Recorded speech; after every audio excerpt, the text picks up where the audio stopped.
Assalamu alaikum.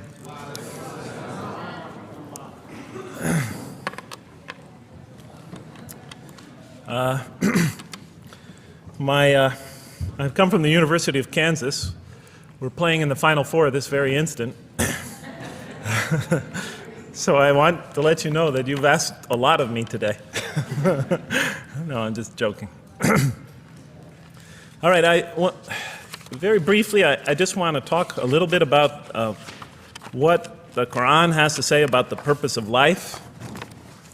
I think this is an extremely important subject, especially for Muslims living in America, because we're sort of a minority, a new religion here, and many people are interested in what we believe. And I think the primary question that people want answered when they first consider another religion is how that religion views the purpose of life, the purpose of our existence here. And so I'm going to begin, though, talking about an atheist point of view, because I want to talk about what sort of answers the Quran might have for an atheist. So to begin this, I need to talk for about 5 or 10 minutes about what I believe contributed to my becoming an atheist, because I grew up in a Christian family. And then I'll talk for about 45 minutes or so about what I experienced in the Quran and how that sort of changed my perception. So it's very simple. But my wife always says I should summarize what I'm going to do before I talk, because it's easy to get lost in my speeches. And my wife doesn't have a lot of confidence in my speaking ability. Okay, so let me start out by mentioning that my mother certainly played no role in my becoming an atheist. My mother was a wonderful woman, a beautiful lady. She had tremendous dignity and class. The neighbors loved her. She was a registered nurse, and she put in many extra hours at the hospital. She worked in the ward that dealt with dying patients, and when I would come and pick her up late from work at night, not all the patients, but many of the patients would drag me over and talk to me and tell me what a wonderful woman my mother was. When she died, her funeral was packed, and person after person that came up to me had a story to tell about my mother and her goodness. Time and time again, people described her as, "Jeff, your mother is a true saint." She was a deeply religious woman, a great mother, a great teacher, a gentle person. She never cursed. I never heard her curse, swore, ever in her whole life. Never heard her speak to anybody rudely or speak about anyone rudely. She was a tremendous example of a truly religious person, and she didn't wear it on her sleeve. It was just slowly but surely you could see it just in her day-to-day interactions with people. My father, on the other hand, was a difficult man. My father, for some strange reason, had this tremendous rage inside him. I don't know where he got it. He had this terrible violence inside him. And every night he would try to quell that violence with hard drinking. And his drinking, though, only made him all the more volatile. Because my father could be laughing and joking one minute, and he could fly into an angry rampage the next for some unexpected reason. You never know what would trigger it. And once he flew into that angry rampage, it would take, he would just go wild in the house. The house would be in havoc. And he would rage on and on and on, and it would take an awful lot of liquor and several hours before he would finally go to sleep. And this would happen night after night after night. And so my 4 brothers and I was the 4th in line. My 4 brothers and I lived a frightening and precarious childhood. But I'd have to say the worst of it was watching my father regularly taunt and threaten and abuse my mother. And it would happen day in, day in, day in, day out, night in, night out. And it was a never-ending nightmare. You see, it's really not so bad when you're the target of your father's violence. You might think it's bad when a child is the target of their father's violence, but it's really not all that bad. At the moment of attack, you're really not thinking about anything except your own survival. When he's firing punches at you or kicking you on the ground or chasing you throughout the house, or when he's threatening you, "I'm going to hurt you, bad boy," you're not thinking about anything at that moment except escape. While all that's going on, you're not thinking about the aftermath or consequences, the psychological repercussions or anything like that. And when it's all over, you might even excuse the onslaught because you figure maybe you somehow deserved it. If not for what you did this time, maybe for something you did in the past. You could always put the blame on yourself. But a far worse fear is the terror that overcomes you when you watch your father go after your mother. Because she's the only source of warmth and kindness, of love and protection that you know. And if he were to take that away, from a little boy's standpoint, then you've lost everything.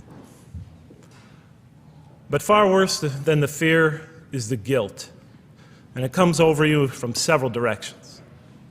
First of all, there's the guilt that comes at you upon you from the growing antipathy you have towards your father. Because we're taught to love and respect our parents, and we are born with this natural bonding attachment to them. But when you watch something like this happen night after night after night, and this rage is growing inside you, you're being pulled in opposite directions. Then there's also, of course, the guilt that comes when you think that you might be the cause of this night's violence. Maybe something you said or did that you didn't even realize triggered it. Maybe just your father's dislike of you triggered an argument between your mom and him that is now raging on downstairs. But the worst guilt of all, and it is by far the very worst, is knowing that you did nothing to stop your father from hurting your mother. Because while he raged on against your mother downstairs, you hid in your bed and you trembled underneath the covers. Maybe you whimpered and you cried and you put the pillow on your head. And thus, you traded personal respect for personal safety. And with each such incident, you come to realize with ever greater and greater clarity, you come to realize your own weakness, your own impotence, your own incompetence, your own worthlessness, your own cowardice. And the hate grows and festers inside you, not only for the man that you call father, but for yourself as well.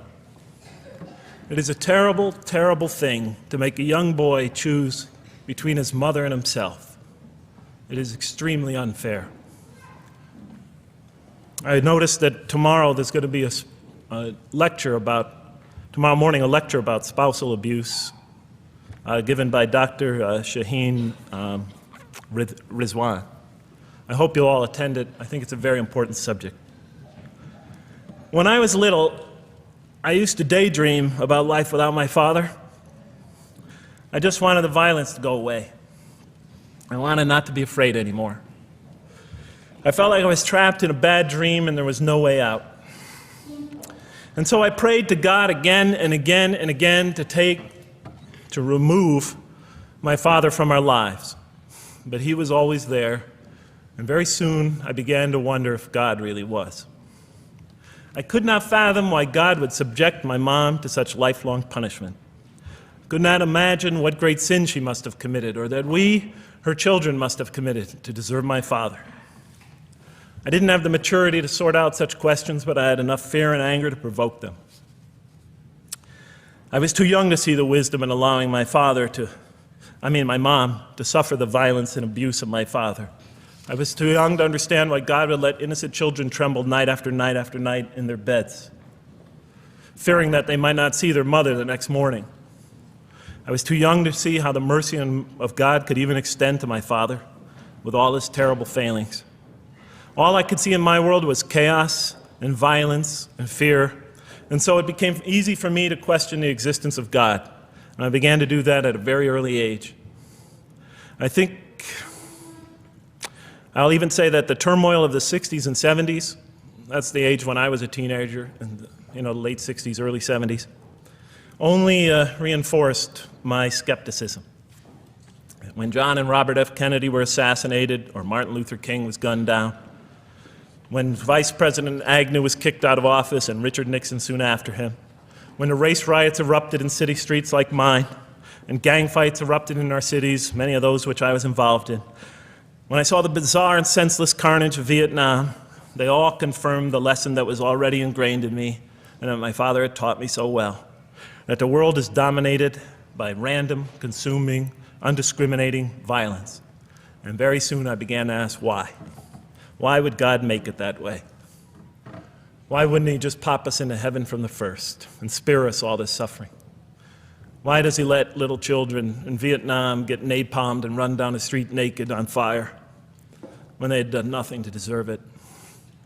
Why does he let the race riots go on? Why does he let the leaders be assassinated? Why does he just let the violence go on and on and on for people who had nothing to do with it? It wasn't of their own making. Why didn't he just make us angels and pop us into heaven if he could make us angels, which I was always taught he could? Why did he make us so susceptible to sin?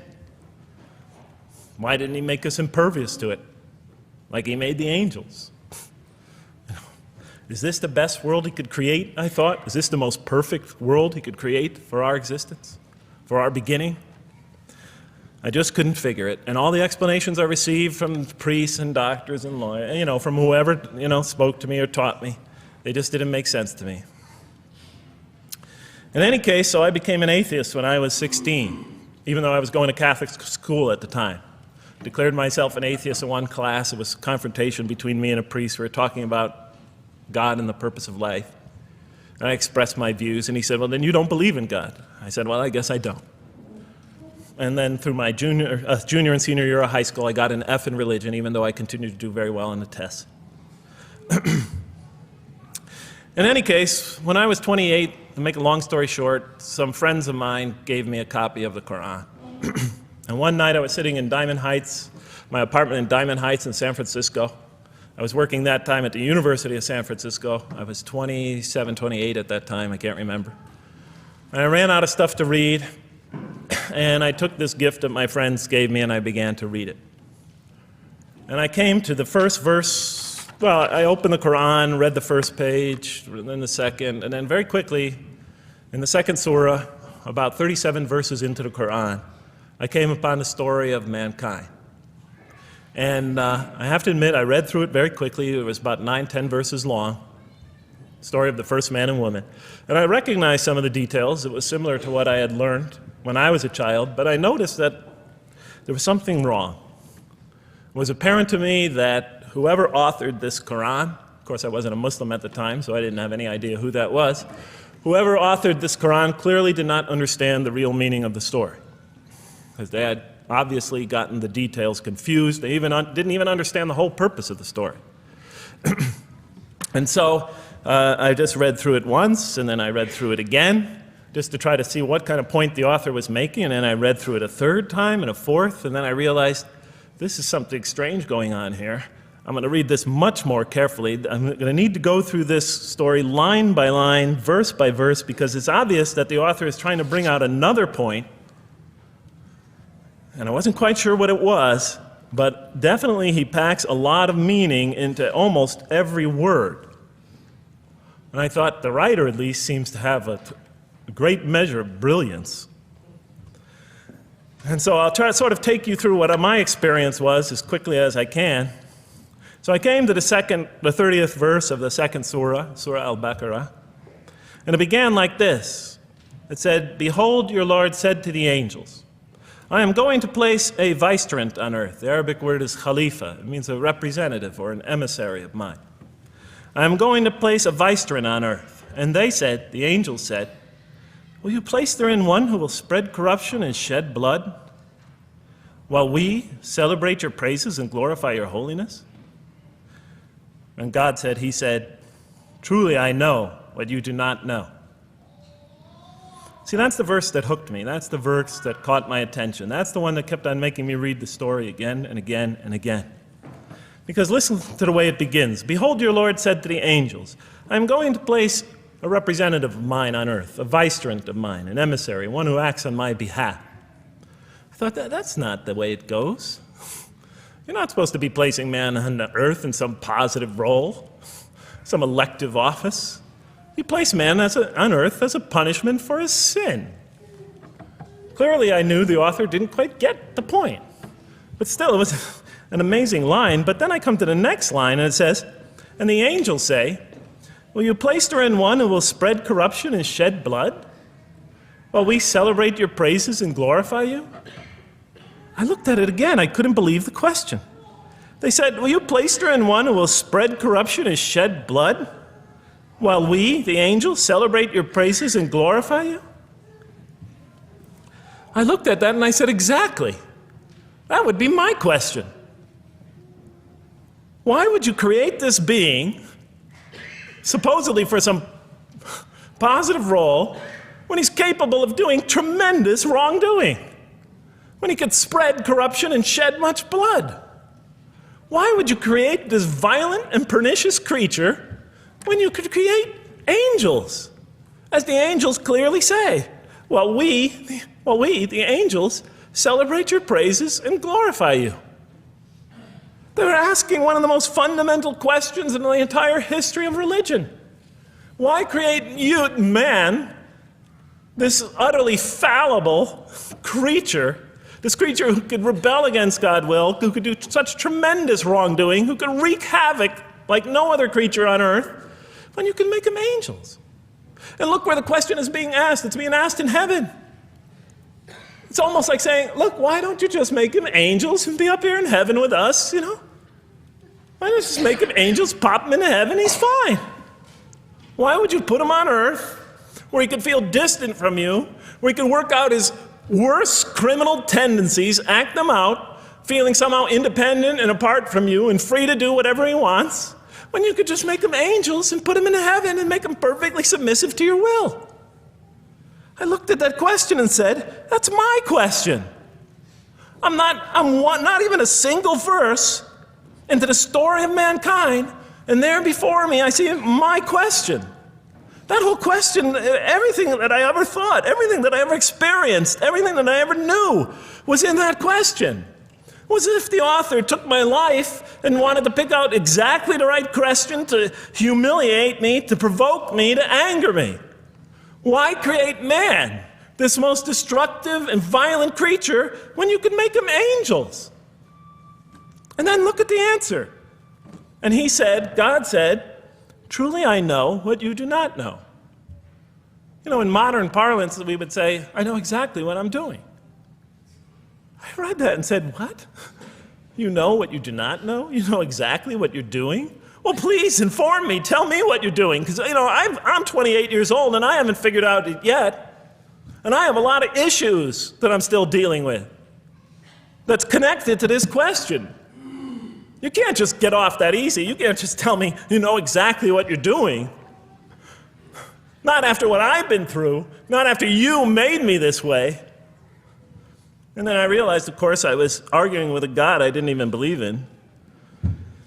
And that would happen several times as I read through the Quran. And sometimes I would just get into so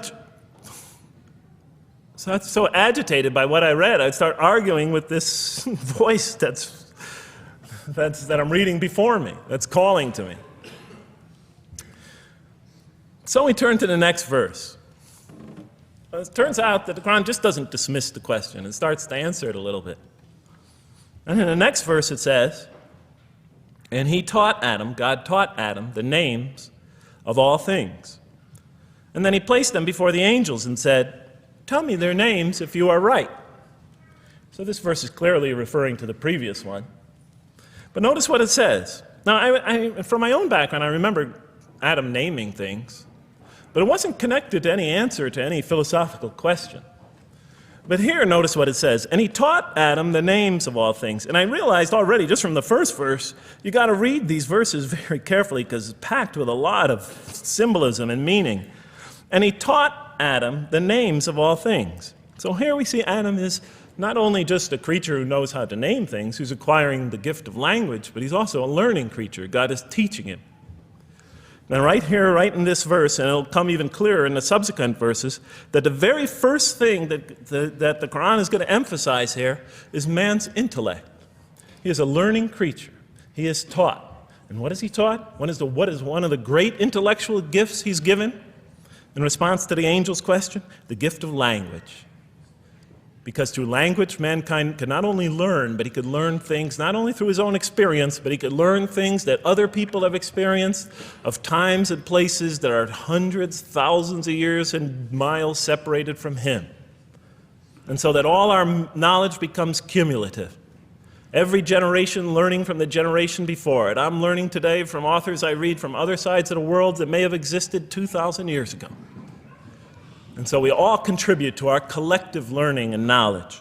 And so what I'll see later in the Quran, when the Quran will emphasize this again and again and again. Like in one verse it says, read in the name of your Lord who created. Created a man out of a tiny creature that clings. Read, it commands the reader. For your Lord is most bountiful. Why is he most bountiful? What great gift did he give you? For he taught man the use of the pen. And through it taught him what he otherwise could not know. And time again, the Quran will call upon man to use his intellectual faculties and swear by his intellectual faculties. And to use them correctly because they play a fundamental role in guiding him to truth. I never came upon a scripture that puts so much emphasis on the correct use of our intellectual faculties, on the harnessing of reason in helping us attain to faith. And he taught Adam the names of all things. And then he placed them before the angels and said, tell me their names if you are right. Okay, you have this objection you have this natural question about this creation of mankind. Here, this mankind is this human being, this human creature is a learning creature. He has many intellectual gifts. Here, I'm going to place these things before you. Tell me their names if you are right about man. And what did the angels say? In the next verse they say, glory to you. We have no knowledge except what you have taught us. In truth, it is you who are knowing, the wise. They say this task, this intellectual test that's put before them is beyond their grasp. Notice what they emphasize. We have no knowledge. This would take knowledge. This would take an intellect that they don't possess. In truth, it is you who are knowing, the wise. You got it. It's easy for you. You're the knowing, the wise. You have knowledge. You have wisdom. But this would take knowledge and wisdom that is beyond us. And so in the next verse we read, and he said, "O Adam, tell them their names." And when he had told them their names, notice how it's just like it's nothing for him. For mankind, he has this phenomenal ability. And when he had told them their names, as if it's just a triviality for man, he names them. "O Adam, tell them their names." And when he had told them their names, God said, "Did I not tell you that I know what is unseen in the heavens and the earth? And I know what you reveal and conceal?" And he's clearly going back to the angel's question. Yes, you have these natural concerns about the creation of mankind. Yes, he could do these evil things. But look at this tremendous intellect he has. This is something you have overlooked, that you haven't considered. And that's clearly the point of these verses. Even though I felt that the author didn't quite, it was as if I realized that he didn't misunderstand the story. He was taking one of the great stories in the history of humankind, one of the fundamental greatest stories in the history of mankind, and molding it and using it as a vehicle for an entirely original message. And God said, "Did I not tell you that I know what is unseen in the heavens and the earth? And I know what you reveal and what you conceal?" In other words, didn't I tell you I know exactly what I'm doing? And then in the next, and didn't I not tell you that I know what you reveal and conceal? I looked at that. What question what did they reveal and what did they conceal? What did their question reveal and conceal? I thought about it for a minute. Oh, it's obvious. What did their question reveal? You just go back and look at the question. It revealed the sinful and sinister propensities of man. I mean, it's obvious, right? Why are you all looking at me like that? You're starting to scare me. You're all looking very serious. Am I losing you? Wow. Okay. So, they revealed the sinister and evil propensities of man. But what did their question conceal? And all you have to do is think about it for a minute. Human beings, yes, they could do evil. Yes, they could do wrong. Yes, they could create misery. But they could also do exactly the opposite. They could choose to do evil. They could choose to do tremendous good. They could choose to do tremendous violence. They could choose to show tremendous compassion. They could choose to be, to live by falsehood. They could choose to live by the greatest truths. They could be terribly ugly. They could be terribly beautiful. And up until that point in my life, I, like the angels, that only saw one side of the coin. And for the first time, when I read that verse, believe it or not, it was an eye-opener for me. I had always been obsessed with the evil potentials of human beings. When I read that verse, I realized that, and I had a great example right in front of me with my own mom, I realized that I had been blinded by only one side of human nature. So we go on to the next verse. And behold, we said to the angels, bow down to Adam, and they bowed down. But not so Iblis. Iblis is like the father of Satan. Satans, satanic beings, forces, creatures, existences. He refused and was arrogant. He was of those who reject faith.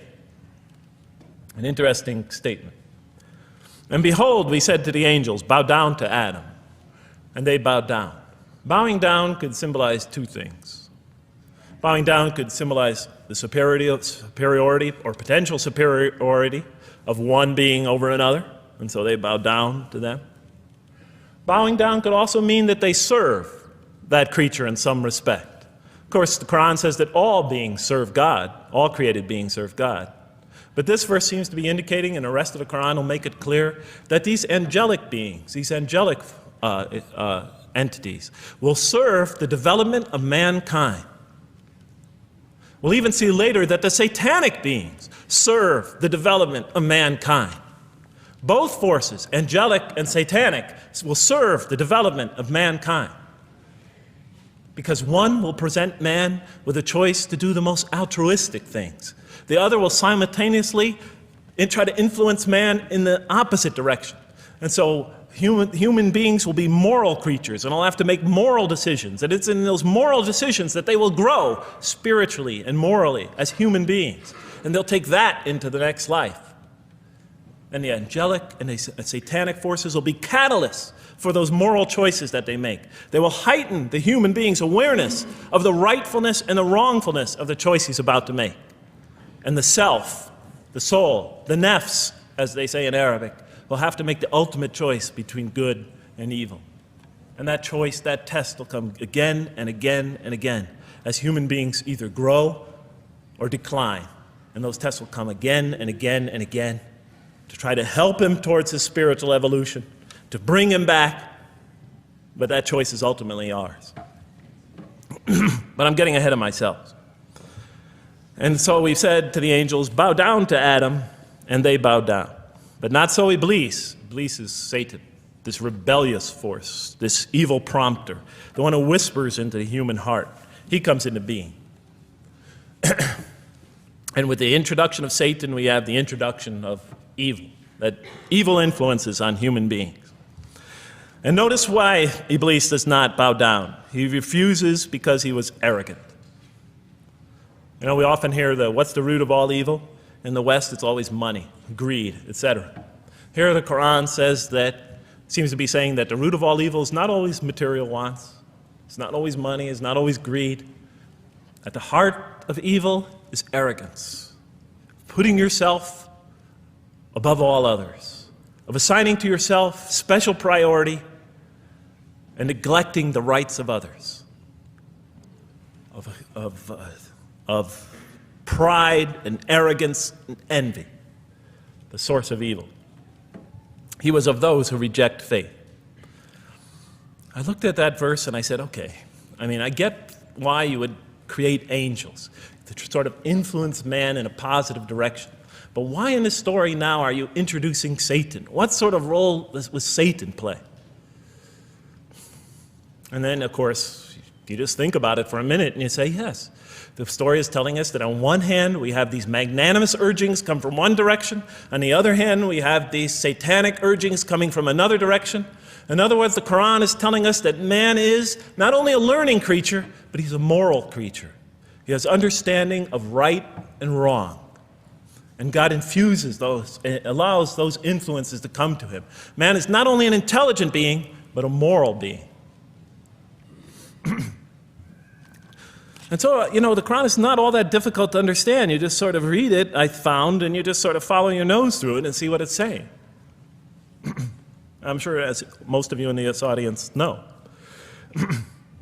Okay, so we see that man is not only a learning creature, but he is a moral being as well. There's another verse in the Quran that says, by the soul and that which whispers into it, or which breathes into it. It's morality, it's immorality, and it's God consciousness. Both of these we are under the influence of. And God allows us to be under the influence of this.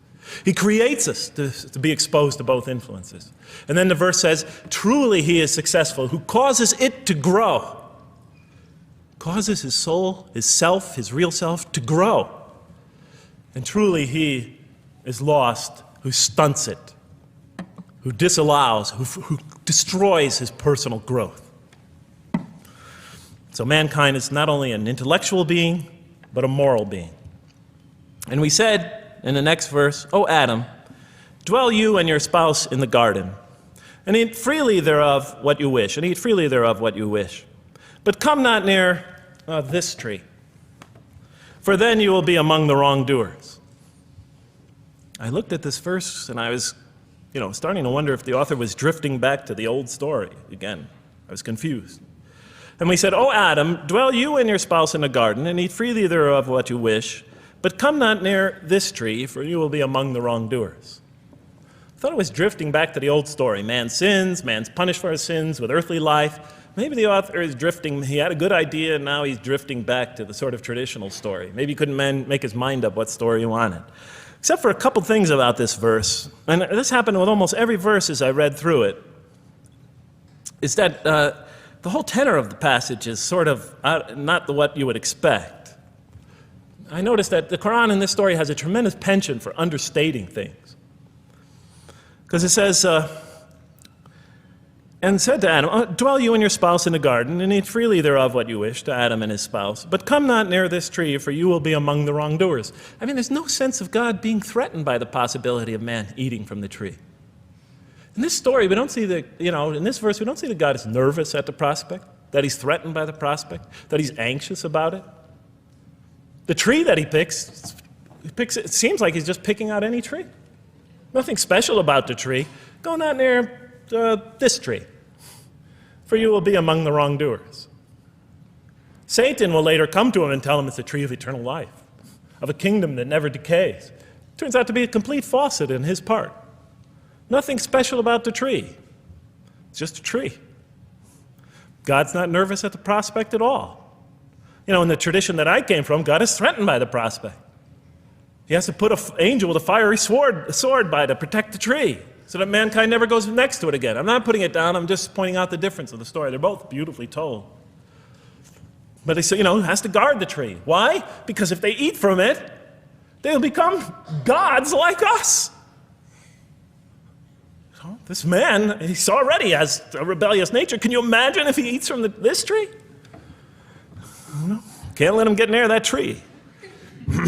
But here, just, calmly says, but if you do, you will be among the wrongdoers. God is not worried about himself.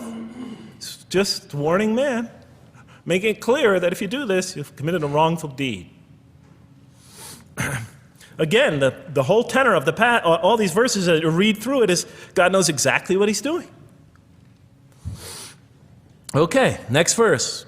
But Satan caused them to slip and expelled them from the state in which they were. And we said, go you all down, some of you being the enemies of others, And on earth will be your dwelling place and provision for a time. What? I said. I mean, I was expecting now the rage, the anger, the violence, the jealousy. That's what I was expecting. Okay, they eat from the tree. Where's the rage, the violence? I'm going to punish you now. You're going to sweat on earth. And you're going to suffer, and you're going to stub your toe, and you're going to work, and you're going to labor. And you're going to die there for what you did. And where is the woman? All right? And the woman, right? She's the one who's going to suffer the most, right? She'll have to suffer labor pains and monthly cycles, right? And bleeding and crying out when her children come into the world. And she'll scream out. And worst of all, the greatest humiliation, the man will rule over her. When he's obviously her intellectual inferior because she and the angels she and Satan seduced him, and he just bumbled along and committed a real, wrong deed. Well, I don't mean to make light of it. But the story is obviously different, though. No threat here. As a matter of fact, look at the way it says, "O Adam, dwell you and your spouse in the garden, and eat freely thereof what you wish. But come not near this tree, for you will be among the wrongdoers." Then they make the mistake. But Satan caused them to slip and expelled them from the state in which they were. And we said, "Go all you down, some of you being enemies of others, will be adversaries of others. Some of you will be adversaries of each other, and on earth will be your dwelling place and provision for a time." This is not a deity losing it. If you look at it, on earth will be your dwelling place and provision for a time. That's not the words of a God that has lost, that is really extremely upset. On earth will be your dwelling place and provision for a time. When I walked into the hotel today, and they said, and it's this nice one up here, I don't know the name, I can't remember the name of it, but it has a continental breakfast. And they said, your room will be room 111, and there's a continental breakfast in the morning. I didn't say, I didn't think they were mad at me. Because they said, you're going to sleep here, and this is going to be your provision in the morning. Oh, thank you. But notice something else about this verse. When you read these verses for the first time, I don't know, maybe I'm nuts, and many people think I am. But when you read these verses for the first time, this is just so much that catches your attention. But Satan caused them to slip. I remember, I couldn't get that verse out of those words out of my head. Satan caused them to slip. To slip? The greatest sin in the history of the human race, and it's called a slip? In my culture, slip means, you just momentarily, for a fraction of a second, you lose your focus. It's not a big deal. My Uncle Bob used to always say to me, "Jeff, I'm sorry I'm 5 minutes late, I slipped up." The understanding is it's no big deal, it's just a slip. That's what we say when we make a minor mistake. I slipped up. Don't worry about it. Never happen again. A slip, I said? Momentary loss of focus? The greatest sin in the history of humanity? Why we're all here? Why we're all suffering? Why we experience death? A slip? I didn't believe it. I went to my Arabian friends at that time. I didn't know any Arabic. They came to this verse. We went through it line by line. I said, now don't change any words. Just read them one at a time. But Satan made them, and I said, okay, this one right here. What does it mean? Tell me what that means. They looked at it, it says, slip. Slip. And expelled them from the state in which they were. A slip, I thought? But then maybe I was trying to force the traditional understanding, the traditional interpretation. Maybe it was just a slip. After all, they didn't commit murder. They didn't commit robbery, rape, pillaging, assault. They ate a couple of pieces of fruit. It's not the greatest sin in the history of humanity by any means. And then the next verse says, and then they were expelled from the state in which they were. Well, what state were they? Let's see now. Let's go back from where we started. First, mankind is being taught. We see he's an intellectual being. Then we show he's a moral being. Moral being means he's a being that's going to have to make choices. And then God gives him this choice. It's not a huge deal. It's not the gravest sin in the history of humanity by any means. It's minor by any standards. They make it, though. We see that God originally intended to put man on earth as his vicegerent. We see a period of preparation where he's being prepared intellectually, where he's growing as a moral creature. When does God finally put him on earth? What signals that he's ready to begin? He makes his first independent choice. It's not the worst deed in the history of humanity. It's minor on anybody's scale, but it shows that mankind is ready to act on his own, to be his own, to make his own choices, that God has empowered him to make choices, and he's ready to make them and carry them out, and see them most often to their expected ends, if God wills. And that seems to be the only real significance of it. But I thought, maybe I'm getting this wrong. Maybe God just blows off into an angry rampage the next verse. So I look at the next one and it says, and then Adam received words from his Lord. And God turned to him mercifully, for he's oft returning, ever merciful. Well, if I had any doubts up till now that God is not enraged by what this has happened, that God hasn't prepared mankind for this choice, for what was eventually going to happen, that all this was preparation for mankind to begin his earthly sojourn in this famous allegory. If I had any doubts before now, I had them, certainly didn't have them after reading this verse. This verse is entirely consoling, reaching and merciful, reaching out to mankind in mercy. Mankind goes to earth. He's obviously afraid. He obviously feels remorse. He's in an unfamiliar environment. And what does God do? He turns to him. He turns to him. In Arabic, the word has the meaning of like a father turning towards an infant or a child or somebody, or a parent, a mother turning towards her child. And he turns to him mercifully, and for God is oft returning, ever merciful. And Adam receives words from his Lord. What kind of words? Probably words of consolation, words of hope, words tell him not to be scared. And in the next verse, we see those are exactly the type of words that Adam receives. He says, go down, Adam and his spouse. Go down from this state, all of you together. Repeating that again, just so that we know that this is not a punishment here. Go down from this state, all of you together, and truly there will come to you guidance from me. And whoever follows my guidance has nothing to fear, nor shall they grieve. It is an emotional picture. This young couple is here, in fear and in shame, feeling remorse, and God reaches out to them and turns towards them and tells them, you have nothing to fear, nor shall you grieve. I know this is tough for you, but you've been prepared for it up till now, through your entire existence.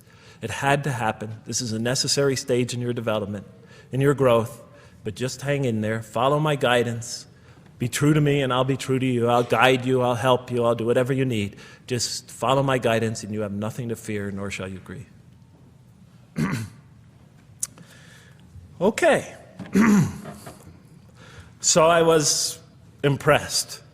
I thought this author, whom I didn't know, I thought was extremely brilliant. Because the story is entirely coherent, but it's bringing out entirely new meaning. And it's stressing some things in the human equation that I would never have normally thought of. Actually, I thought these sort of things argued against the existence of God. Here, the author was using them to say, look at these. These play a fundamental role in the purpose of life. What? Intellect. Human beings have intellect. Right. In response to the angel's question, they are moral creatures, and they are subjected to evil and angelic promptings. And they have to choose between them again and again and again throughout their existence. And their growth, which the Quran talks about frequently, is going to depend on that. We're here to grow, as we will see. But it emphasizes choice. Human beings are creatures of choice. It also emphasizes suffering. Suffering. Hey, that's pretty nice writing. It also emphasizes suffering. Human beings are going to suffer here on earth. That's the first thing that the story mentions. Spread corruption and shed blood? Havoc, suffering, pain? Yes, these three things play essential roles somehow, the story is saying, in our development on earth, in our very purpose of our development. These are the three things we've always had the most trouble grappling with, all theologies have. Why give us intellect if it leads us often to challenge in our minds the existence of God? If we can't reconcile the existence of God with our minds, with our reason, why give us choice if we could choose to do wrong? Just make us angels. Why let us suffer so on earth? Just pop us into heaven. And here the Quran is telling you that these play essential roles in our attaining of faith. Not only these, of course, it also mentions guidance, God's forgiveness, revelation, etc., angelic forces, satanic temptation. It mentions all these other things as well, but these three essentially really caught my attention. I never expected that these three things would be emphasized. And so as I read through the Quran, I looked, anytime I saw anything that seemed to relate to this, I would write down notes and underline it. You know, and I would walk up and down in San Francisco with my pen as I'm walking, because I like to walk about 7 miles every day, and I'd be underlining. My friends would always say, "Jeff, what book are you reading?" And I would lie to them. I'd tell them, "Oh, it's a great novel or something." You know, I didn't want them to know that I was reading the Quran. I think they thought I was going nuts. But in any case, so very quickly, I was wondering, does the Quran really emphasize reason? Does it really emphasize choice? Does it really emphasize suffering? How much more time do I have, Madam Speaker? 35? 25, okay. I'll do the best I can. So let me just try to indicate to you, as I read through the Quran, and I'll try to get through this quickly because you guys look tired. And I know you're interested to find out how that basketball game is turning out. Let's see, does the Quran really emphasize reason as essential to human growth, to this experience we're having on earth, to our very purpose? And the answer is definitely yes. So much so that even Western Orientalists, people who wrote against the Quran, said that this is a major feature of the Quran, a feature that you cannot miss. Henri Lemens, writing in the early part of this century, one of the famous Orientalists, you know, who wrote very much against Muslims, hoping to unseat them from their religious belief. He wrote, "The Quran," and this is his quote, "is not far from considering unbelief as an infirmity of the human mind." Unbelief is, he thought, and he was saying it mockingly, is like, you know, you can't think straight. You're not using your mind right, as my father used to say. Maxime Rodinson wrote at length about the rationalistic approach of the Quran to faith. And this rational tone of the Quran is one of its most salient features, beyond doubt. I'll just give you a few quotations. One of its fundamental themes is that people ignore or reject God's signs and corrupt religion precisely because they do not use their reason. And the Quran will say that again and again and again. The Quran says about the disbelievers, they refuse to reason and are a people who do not reason. I have 7 such quotes in the Quran. The Quran will say, "Will you not reason?" It mentions that 14 times to the reader. God reveals signs and lessons and admonitions so that, and this is a quote from the Quran, perhaps you will finally use your reason. There are 8 such statements in the Quran. From the Quran's viewpoint, reason and faith are allies, just as illogic and false belief are allies. And it clearly sets the conflict along these lines. It says the right way has henceforth become clear from error. Those who benefit most from the Quran are persons of insight. 16 such statements in the Quran. Firmly rooted in knowledge, 8 such statements. Use their reason, 10 such statements. Stand on clear evidence and proof, 7 such statements. Those who oppose this revelation are deluded, 9 such statements. In manifest error, 28 such statements. Ignorant, 15. Foolish, 3. Have no understanding, 9. Only follow surmise and conjecture, 9. And blindly adhere to tradition, multiple times. It states that. In an almost Socratic style, the Quran repeatedly quizzes the reader and calls into question his or her assumptions. Again and again, it asks us, what do you think? 18 such statements. Have you considered this or that? 13. Did you suppose? 7. Sounds like a math teacher. Do they not ponder? 2 such statements. Do you think? Do you even think? 18 such statements. The message is clear. To gain truer faith, we need to free ourselves from inherited notions and examine our beliefs rationally. Learning plays a key role in human development. Read, the Quran exhorts the reader. For God taught us the use of the pen and taught humankind what it otherwise could not know. In life, nature, and history, in the Quran, there are signs and lessons for those who are wise. There are 21 such statements. The Quran states over 100 times that it has been revealed to make things clear. I thought the author of this Quran must have had a strong mathematical insight, a natural mathematician. All throughout, when I was reading, I was trying to imagine what he must have been like. God teaches humanity both directly and indirectly, and sometimes so subtly that we are unaware of his instruction. Thus, he tests us in multifarious ways. Of course, I just want to make it clear, Muslims believe God himself is the author of the Quran. Sometimes I give this speech and people come away and ask me, Jeff, who is the author of the Quran anyway? But I didn't know. So I was just trying to figure it out. Repetition is indicative of the importance given to certain ideas. It should be observed that the Arabic word for knowledge in the Quran, ilm, appears 854 times in the text in its various forms. It's one of the most frequently occurring words. So the Quran really does put great emphasis on reason in our spiritual quest. Does it put great emphasis on choice? Well, here's what it has to say. Let there be no compulsion in religion. The right way is henceforth clear from error. It's a choice, and it must be freely made. And it's a choice between correctness and error, between right and error, between reason and falsity. Had God willed, he could have indeed guided you all, it says in the Quran. I went, why not? I thought. Why not just guide us all? Why let some of us choose to go this way and that way? The Quran was constantly provoking me as I read it. Do not the unbelievers know that had God willed, he could have guided all mankind? Oh, do not the believers know that had God willed, he could have guided all mankind? Okay, I'm an unbeliever, I thought. Tell me, why didn't you guide all mankind? If you want us to be in conformity of your will, just make us that way. And if we had so willed, we could have given every soul its guidance. Why did you let us be creatures of choice? Just program us to do the right thing. Never make a wrong choice. Had God willed, he could have made us all one community. He could have made us clones of one another.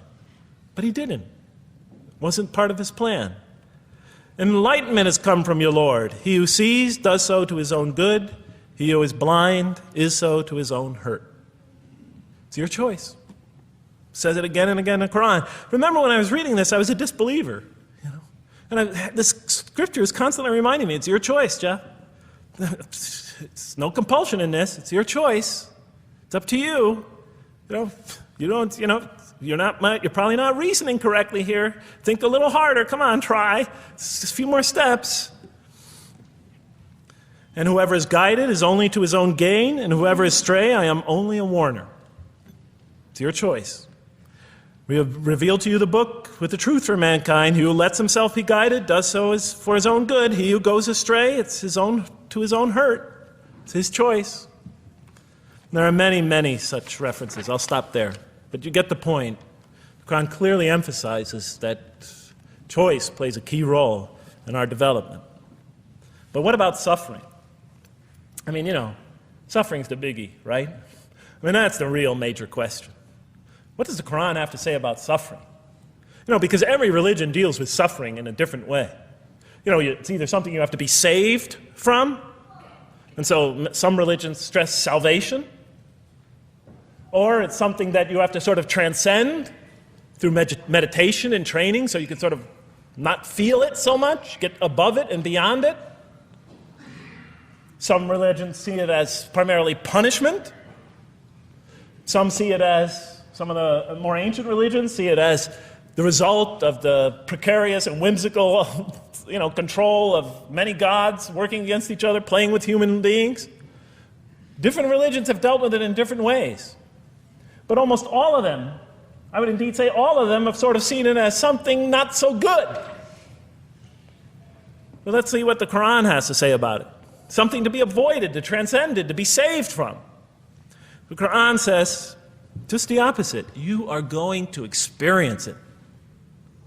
You will suffer in this life.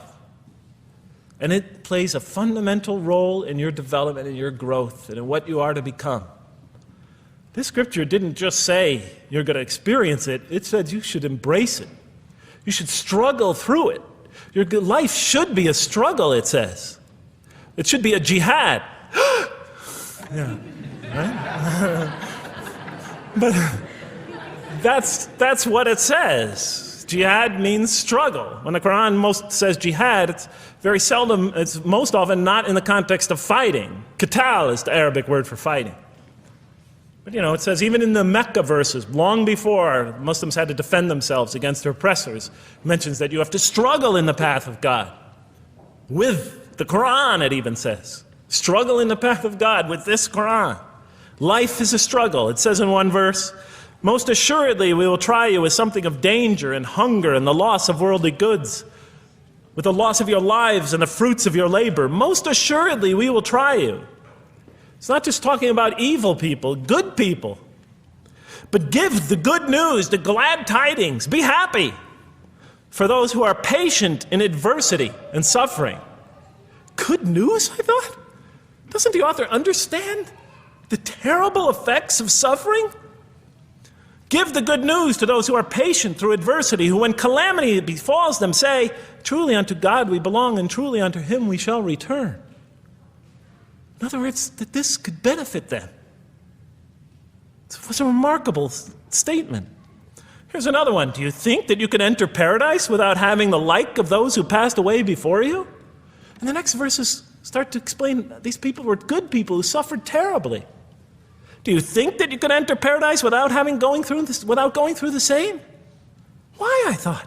Why do we have to suffer in life? Misfortune and hardship befell them, and so shaken were they that the apostle and the believers with him would exclaim, when will God's help come? These are good people. When will God's help come? Oh, truly, God's help is always near. You will certainly be tried in your possessions and yourselves, the Quran tells the reader. You're going to face hardship. It's guaranteed. Every soul must taste of death, and we try you with calamity and prosperity, both as a means of trial. And to us you are returned. You are going to have hardship here. There is going to be no heaven on earth. This environment is made to be an environment of adversity. It is made to be an environment where you have to work, where you have to struggle, where you have to strive. And it plays a key role. Oh man, truly you've been toiling to your Lord in painful toil, but you shall meet him. You're toiling, yes, but you shall meet him. We certainly created man to face distress. What, I thought? We certainly have created man to face distress. You made us to face distress? Does he think that no one has power over him? Sometimes people get, so down, they just think, this can't be a God. Look how I'm suffering. He will say, I have wasted much wealth.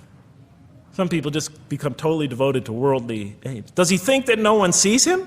Have we not given him 2 eyes to see with, a tongue, and 2 lips to communicate with, to learn from by communicating? Can't he see around him? Can't he tell from communication with other people? Haven't we pointed out to him the 2 conspicuous ways? What are the 2 conspicuous ways? But he attempts not the uphill climb. One of them is the uphill climb. And it says this is the way you should be pursuing. And what will make you comprehend the uphill climb? It is to free a slave, or to feed in a day of hunger, an orphan nearly related, or the poor one lying in the dust. Then he or she is of those who believe, and exhorts one another to patience, and exhorts one another to mercy. You have not attained to faith until you struggle the uphill climb. It's telling us you should pursue the uphill climb. What is the uphill climb? Reaching out to your fellow man who suffers. To feed the poor one, but help the poor soul that's lying in the dust. And all over the world there are people in that state. And we watch the news as if it's just entertainment. And the Quran tells us this is something you should involve yourself in. That is the road that you should travel. It describes a successful life as an uphill climb. Well, I can see I'm running out of time, so I'm going to have to tie this up in about 15 minutes, I guess. But definitely the Quran emphasizes these three elements in the human drama. But as I read through it, I couldn't see how it all fit together. I mean, why didn't God just... Why? Why do we have to experience these? What purpose do they play? Just pop us in the head, beam us up, I thought. Well, one thing, like I mentioned before, the Quran will repeatedly emphasize that we're here to grow and to learn. And I'll give you 4 or 5 quick verses because I know you're tired. It says, Our Lord, and raise up in their midst a messenger from among them, who shall recite unto them your signs, and that shall teach them the book and the wisdom, and who shall cause them to grow. We have to learn wisdom in the book, and Revelation in particular, and who shall cause us to grow. And we have sent among you of yourselves a messenger to recite our signs to you and to cause you to grow. Truly God was gracious to the believers, this is in the 3rd surah, when he raised up from among them a messenger from themselves to recite his signs to them and to cause them to grow. It is he who has sent among you who has sent among the unlettered people a messenger from among them to recite his signs and to cause them to grow. These are all distinct references. Just 2 more. There are many more. And the soul and that which breathed into it, its immorality and its God consciousness. He is indeed successful who causes it to grow. And he is indeed a failure who stunts it. And in the 92nd surah, Surah Al-Layl, it says, Far removed from it will be the righteous who give his wealth that he may grow. So the purpose somehow is to grow. We're in a growing, learning, developing experience. We weren't just created when we came into the world. This is actually a stage of our creation. Just as our development in the womb was a stage in our creation, our essential stage in our physical creation, this is an essential stage in our personality creation, in the creation of our real being. That which we take into the next life, our essential selves. We've gone from the physical creation in the womb, primarily physical, now to the human creation, the personality creation in this stage. I thought maybe I'm, projecting my own neurosis into the scripture. Maybe it doesn't really emphasize that life has a purpose. But time and time again, I would find it does. For example, just quickly it says, those who remember God standing and sitting and lying down and reflect upon the creations of the heaven and earth and say, Our Lord, you did not create all this in vain. You did not create all this in purpose. Just when I was starting to think, maybe the Quran really doesn't state a purpose of life. It really doesn't mean there's a real purpose of life. Maybe I'm reading into it something that is there. I would come upon verses like that would force me to just read a little further, make me think, well, maybe it's just around the corner. We have not created the heaven and the earth and whatever is between them in play. If we wished to take a sport, we could have done it by ourselves, if we were to do that at all. God doesn't create to satisfy his whims or fancies or entertain himself. Do you think that we created you purposely and that you will not be returned to us? It says in the 23rd surah, the true sovereign is too exalted above that. In the 44th surah, we did not create the heavens and earth and all that is between them in play. That serves a purpose. Now, what sort of purpose can it possibly serve? So I tried to, apparently the Quran speaks about believers and those who are the rejectors. You have the believers on the one hand, the rejectors on the other. Now apparently God has created us to be believers. So I tried to study what the Quran has to say about the believers, and it's a natural thing to do, to see what it wants us to become, if it has anything to do with these essential elements that it stated. I mean, it's a natural way to approach it. I think you agree. Do you agree? Somebody nod your head. That's what I say to my math students. Just one head nod is enough for a mathematician. Get one head going, okay, I did my job. Okay. So, how does the Quran describe the believers? What are they supposed to attain to? What is their ultimate thing that they're supposed to get? What are they ultimately supposed to achieve? And it's very clear when you read the Quran that what they will achieve in this life and will experience to so much greater degree in the next is they will experience a relationship of love with God. They will turn to God in love and God will turn to them in love. In the Quran, God's mercy, compassion, forgiveness, kindness, beneficence, warmth, generosity, all the things we normally think associated with God are freely given to all mankind. But when the Quran speaks of God's love, we would normally think of that as God's love. But when the Quran speaks about God's love, it's talking about something very special. His love is always presented as a relationship between two. If we do not turn to God in love, then we just receive His mercy, forgiveness, kindness, beneficence, warmth, generosity, all those wonderful nurturing things, His nurturing, and we reject it. And so we never really experience that love, because we never really turn to it and open ourselves up to it. It is always there for us, but unless we enter into that relationship, that love, that give and take, that relationship of love never develops. We reject it, and that's what the word kafir means. It means to reject, to turn your back, to ignore, to throw something, a gift that someone gives you behind your back.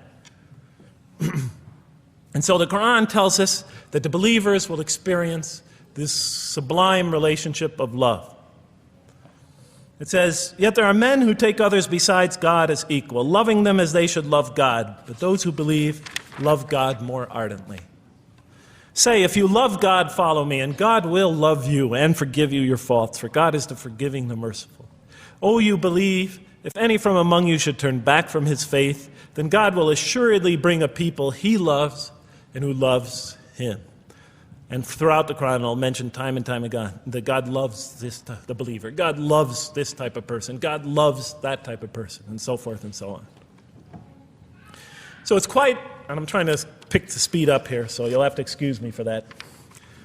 But it is apparent from the Quran that one of the purposes of creation, maybe the essential purpose of the creation, is to produce from this subset of humanity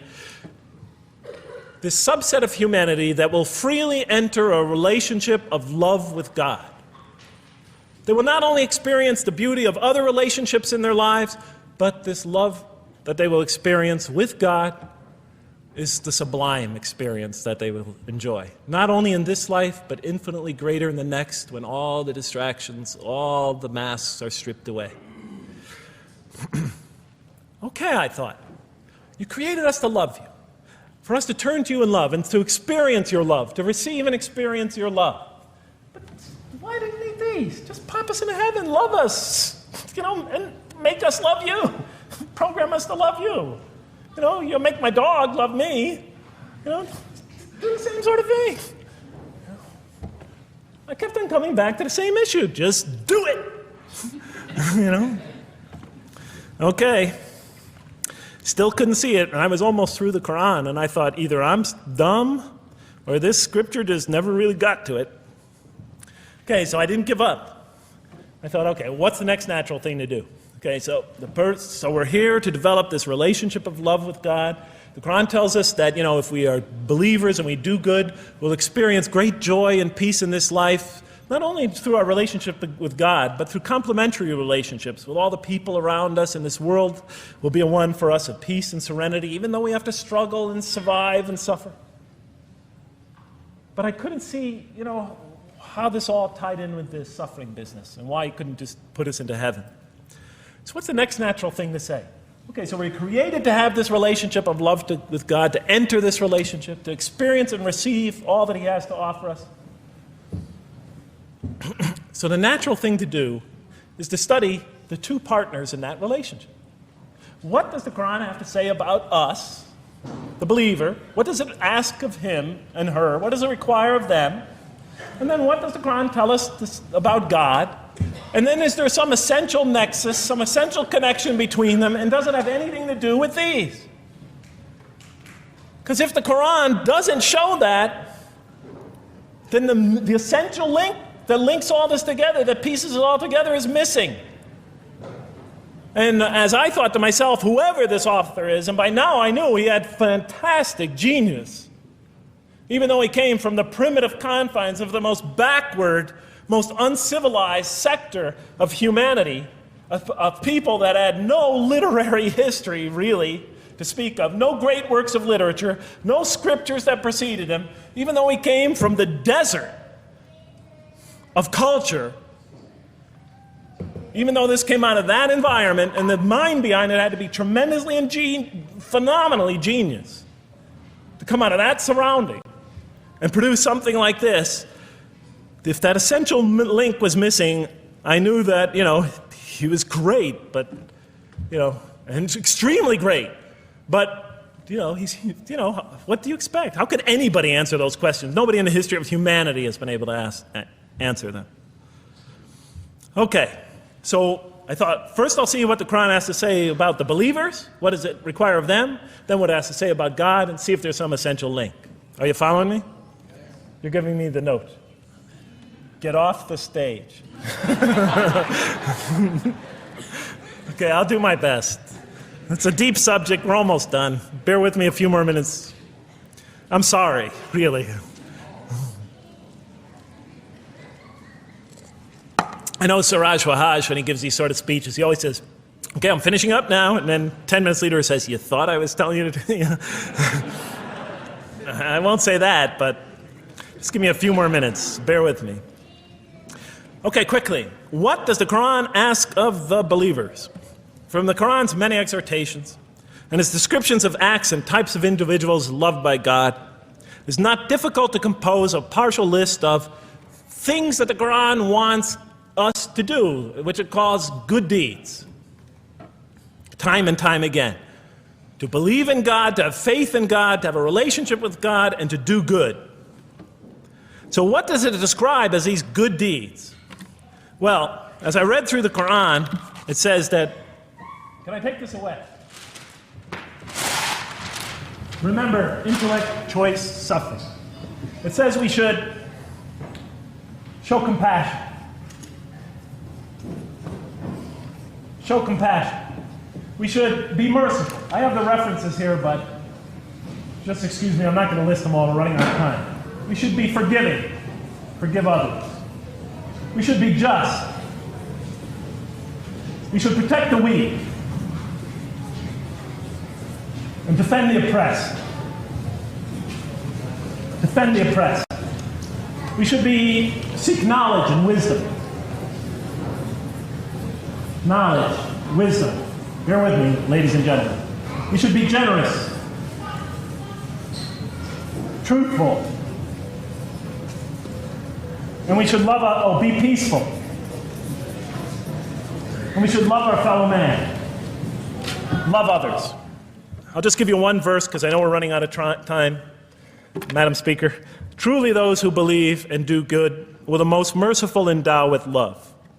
And to this end we have made this scripture easy to understand in your own tongue, so that you might convey a glad tiding to the God-conscious and warn those given to contention. So, to this end we have made this easy to understand, so that we'll learn to love others. Okay, that's all I'll say about that. I would like to say a lot more, but I don't have time. Now, what does the Quran tell us about God? You have to realize I'm just about through with the Quran here, my first time reading it. And now I was really caught. I searched my head. What does the Quran tell us about God? It tells us nothing could be compared to him. That he's outside anything that we may compare to. That our definitions do not encompass him. That our reason cannot comprehend him. That he is transcendent and we are finite. That he is immortal. He transcends time and space and we are bound by it. That he is immortal, we are mortal. He is uncorporeal, we are corporeal. That we have no way of comparing ourselves to him. Nothing could be compared to him. I thought, oh my God, I'm so close and yet so far. Because I'll never understand the essential link between us and God and why these three things fit into place. Because the Quran tells us that we could never really quite understand God. Or at least that's the way I thought. And so I put down the Quran when I had finished it. And much to my dismay, I was honestly disappointed because I thought The author made a brilliant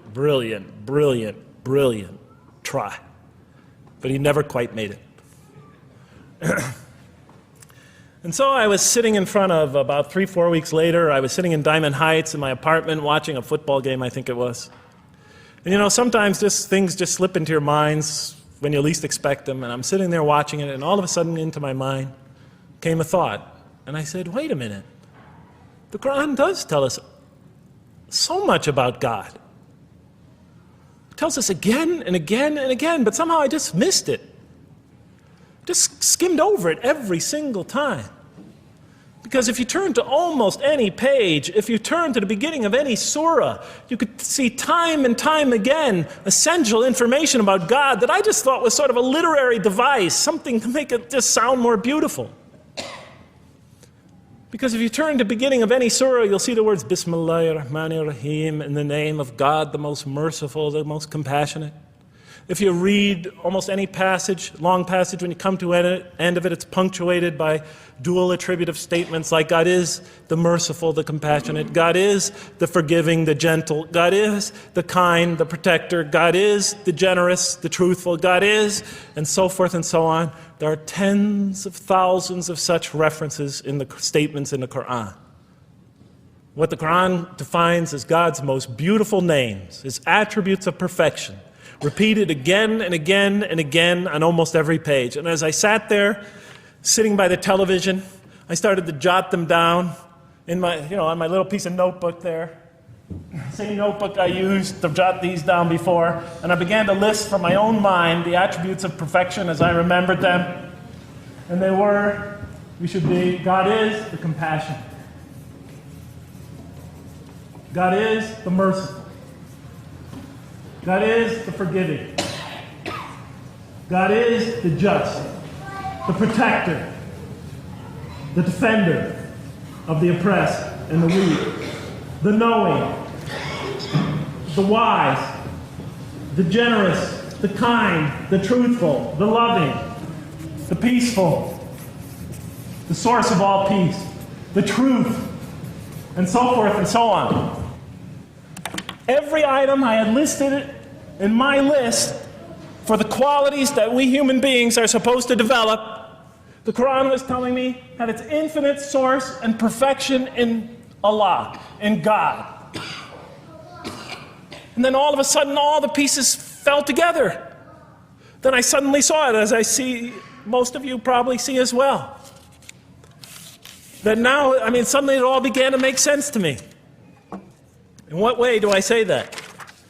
Well, it was now obvious why we had to develop these qualities. It was now obvious how these things on the floor here fell into place. And I'll just say it clearly. We're here to develop a relationship with God, to become closer to God. But how can you become closer to God when He's transcendent and you're finite, when He's immortal and you're immortal, vice versa? When He's immortal and you're mortal, when He's unbound, fettered by time and space, and you are, and so forth and so on. How can you become close to that one? If I want to become close to you, I need to have something to share with you, something that we have in common. So for example, if I want to come close to this young man here physically, I'll approach him, because we both have bodies, and I can position my body closer to him. Physical presence, bodily presence, is something we both share. If I want to become closer to that gentleman back there, if I want to become closer to him intellectually, I'll reason with him so we will have a convergence of minds, because we both possess reason. If I want to become closer to one of my sisters on this side emotionally, I'll try to appeal to their sentiments, because we both share feelings and similar types of experiences that generate those feelings. But how does one become closer to God? What do we share with Him? We share with Him exactly what He gave us. Because the Quran tells us that when we came into this life, He breathes into our spirit something of His Spirit.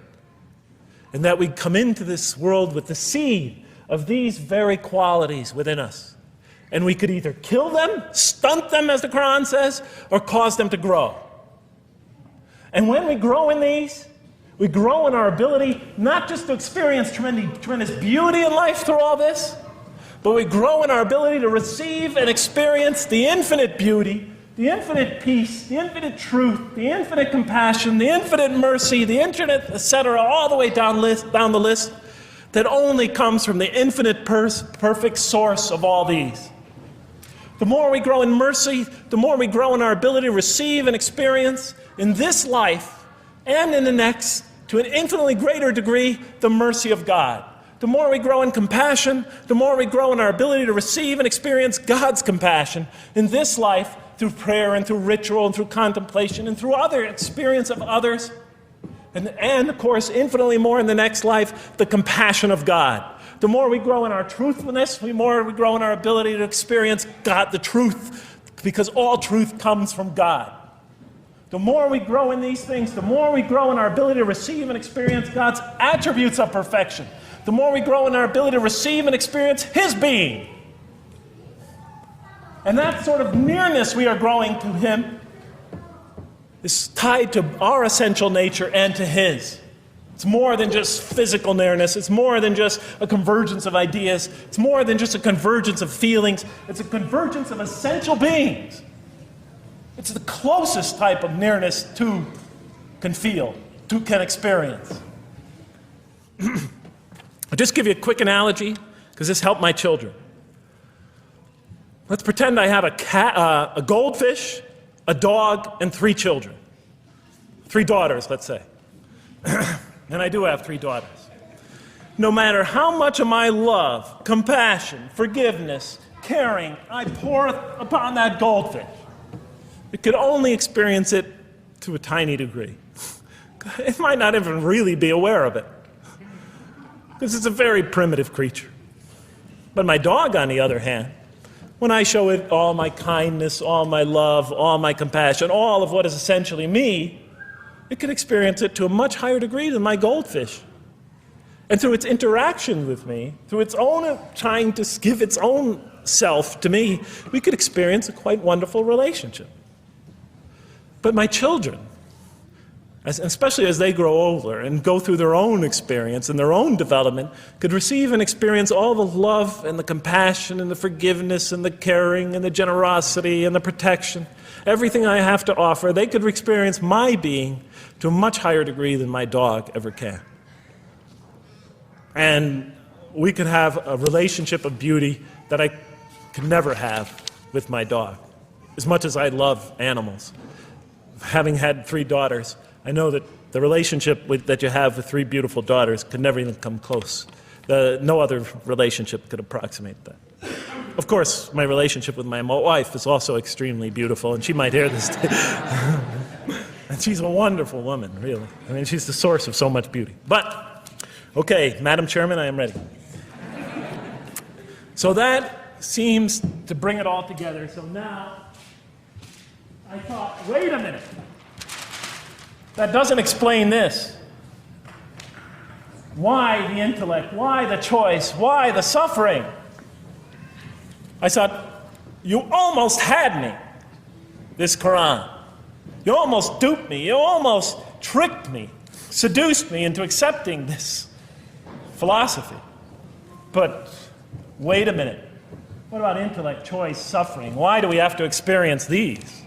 Why couldn't you just programmed us to be merciful, compassionate, forgiving, etc.? Why do we have to go through all this? And then, of course, the answer came to me as quickly as I thought of it.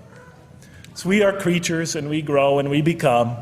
And yes, and you can make us anything you want, but you can't contain any of those attributes I listed without these 3 things. In mathematics, we try, 3 premises that go into, proving a theorem. We try to see if we could take one of them away, and if it's essential. And all 3 of these are definitely essential. For example, you could program a computer never to make an incorrect statement, but it doesn't become a truthful computer. Never heard anybody say to me, Jeff, this Macintosh is the most truthful computer I ever saw.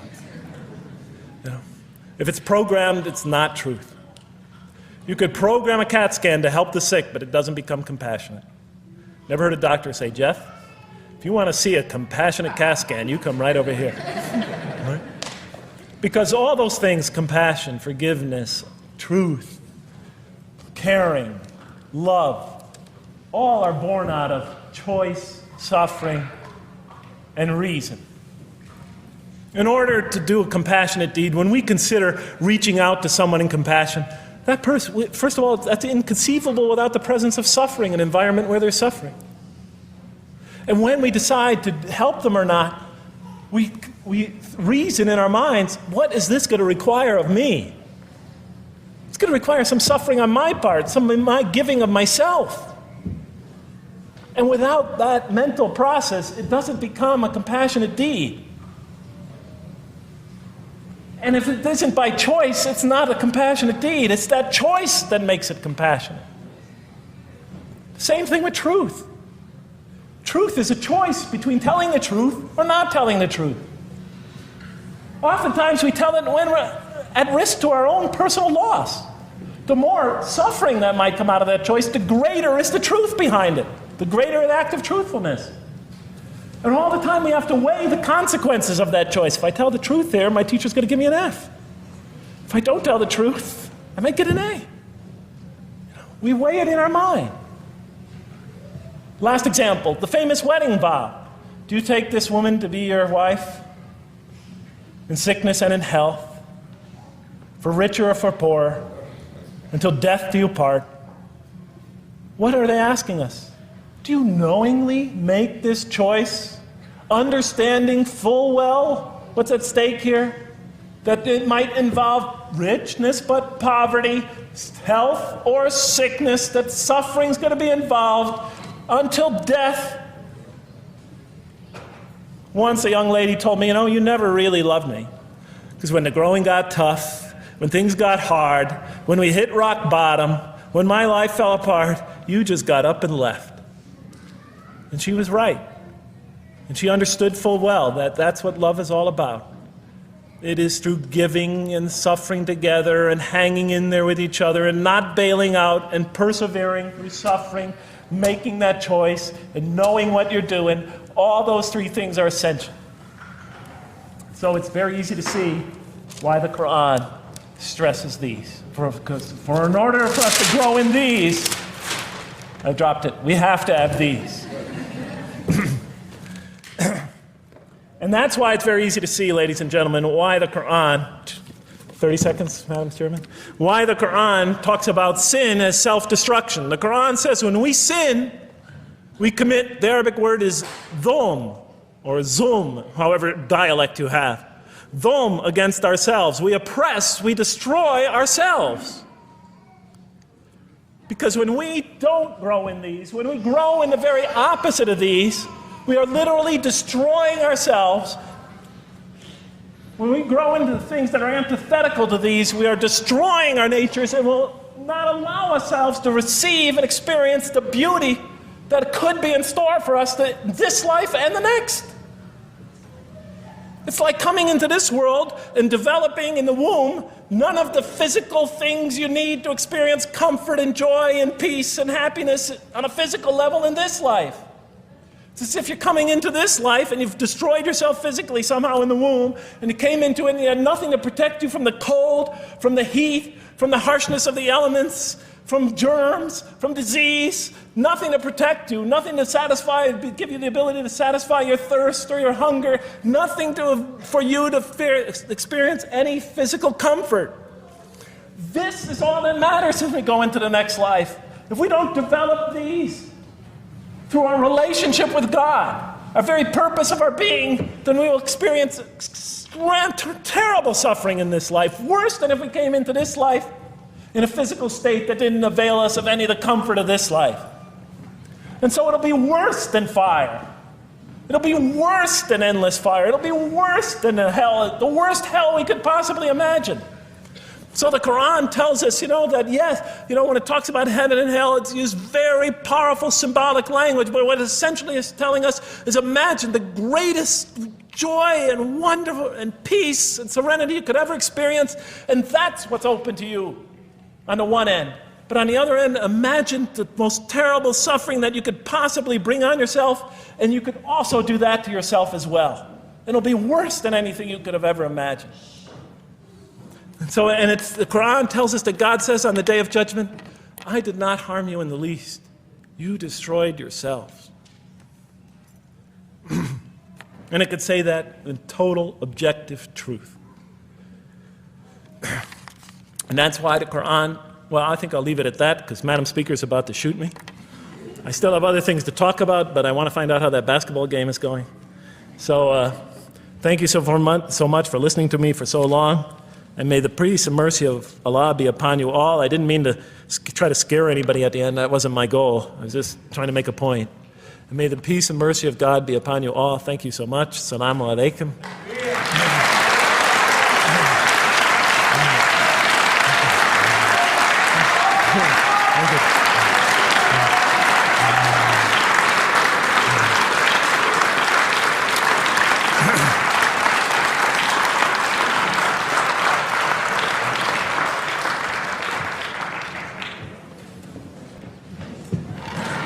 All right, we'd like to thank Dr. Lang for that very heartfelt, very long